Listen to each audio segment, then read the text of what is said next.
Have you ever walked into a class and the professor literally came to the podium, had pages and pages of notes, and just read to you for the entire time that you were in class? I'm willing to bet that that wasn't very engaging and that perhaps you fell asleep. We don't really like it when a speaker just simply reads to us and doesn't really make eye contact. It isn't an effective way to deliver a presentation. Or perhaps maybe you've had another experience. Perhaps the speaker sounds, they move out from over the podium. They don't read off of anything necessarily, but they sound really rehearsed and really scripted. It doesn't sound natural and it doesn't really engage the audience. This usually comes from someone using a manuscript and just simply memorizing the presentation. Memorizing your presentation or using a manuscript is especially great if you're going to be on TV or on film and you get to have, you actually get to see the words behind the camera. We don't necessarily have that luxury though as public speaking students. Most of us are not going to have our words up on the screen as we read them to a TV screen. Rather, we're going to engage with a live audience. So what we want to do is we want to think about a delivery style that's really engaging and really draws the audience in. And what we call this is an extemporaneous delivery. An extemporaneous delivery style involves being highly structured. You've thought about what you want to say and when you want to say it. However, when you deliver it to your audience, it's very conversational. This allows you to connect with your audience and even adapt to some of their nonverbal cues and the feedback that you're getting from them.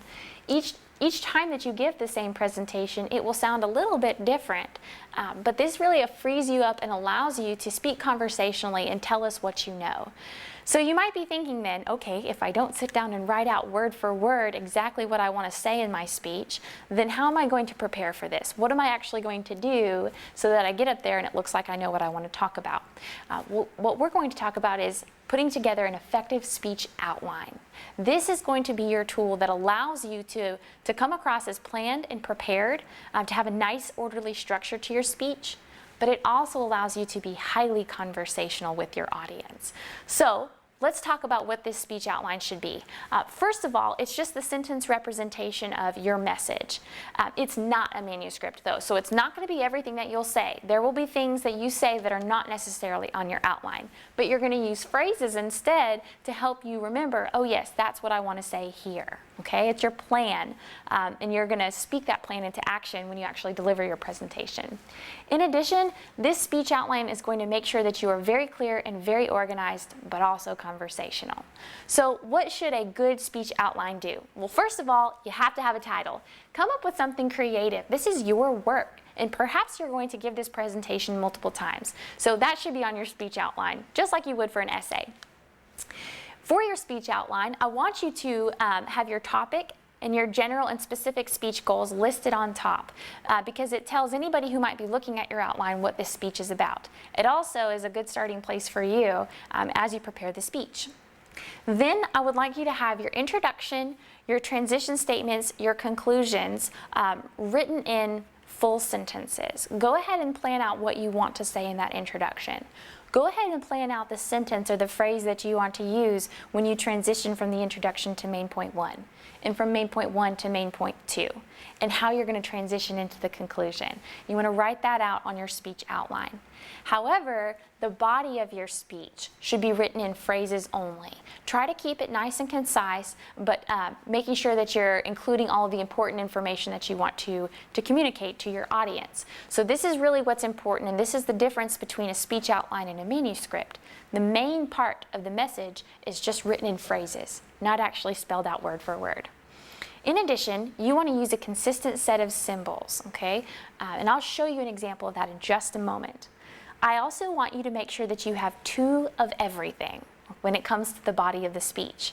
So you should have at least 2 main points. You should have at least 2 subpoints or smaller topics you want to talk about in a main point. And you need to have at least 2 supporting materials for every subpoint that you make. This could be a story that you tell. It could be a statistic or a fact that you find. Maybe it's a definition that you need to share. But I want you to have 2 of everything. This will ensure that you have enough information throughout the whole presentation to support all of your points equally.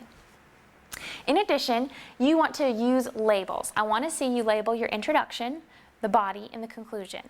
I'd also like to see you label things like the attention getter, the credibility statement, the audience motivation statement, and then also your thesis.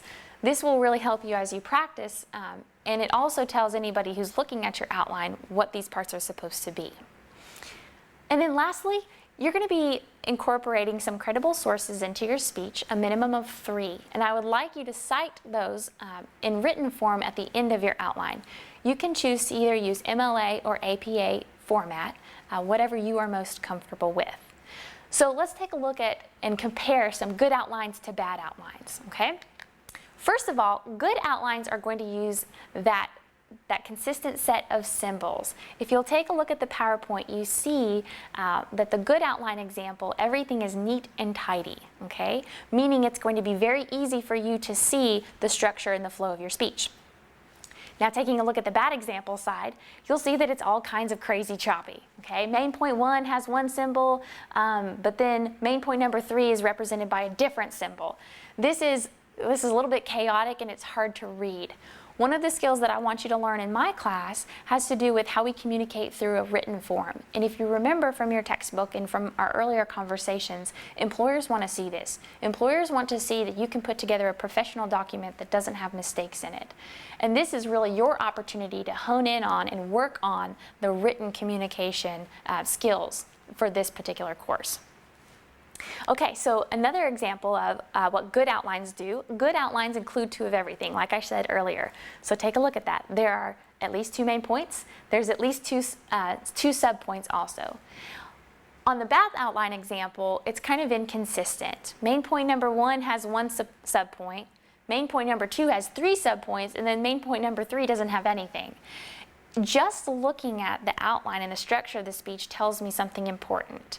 It tells me that the student or the speaker doesn't have enough information to support the points they're trying to make.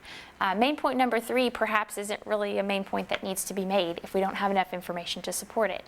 In addition, that speaker would want to go back and make sure that they find more information to support main point number 1. It's going to sound unbalanced to the listener if it's structured this way, okay? So it's just a safeguard to help make sure that you've got all the info that you need to support your points well.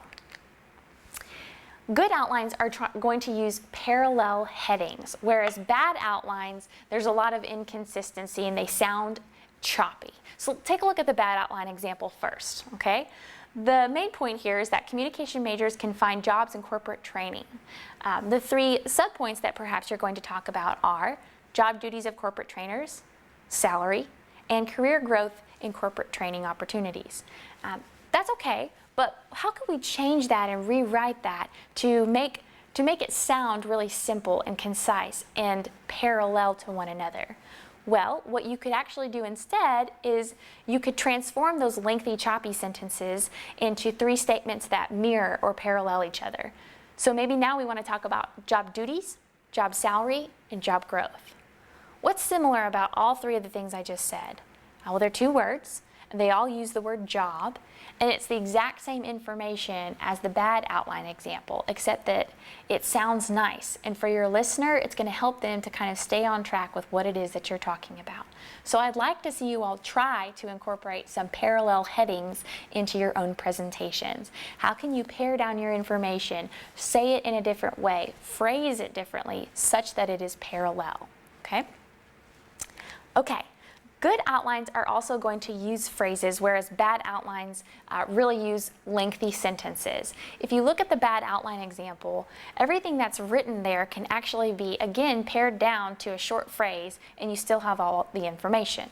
So let's look at main point 1, subpoint A, okay? Corporate trainers will meet one-on-one with employees and also lead workshops to teach soft skills. That's wordy. What we could say instead is, underneath the title of job duties, we're going to talk about personal coaching and soft skills workshops. You're going to be able to have the freedom to connect those ideas conversationally with your audience, but you know that that's where you want to go, okay?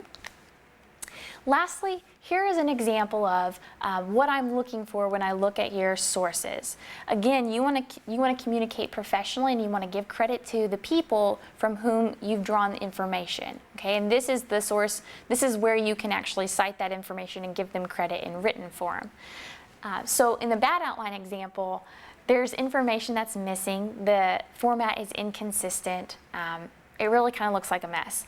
But in the good outline example, it's nice and neat and tidy and all of that information is available.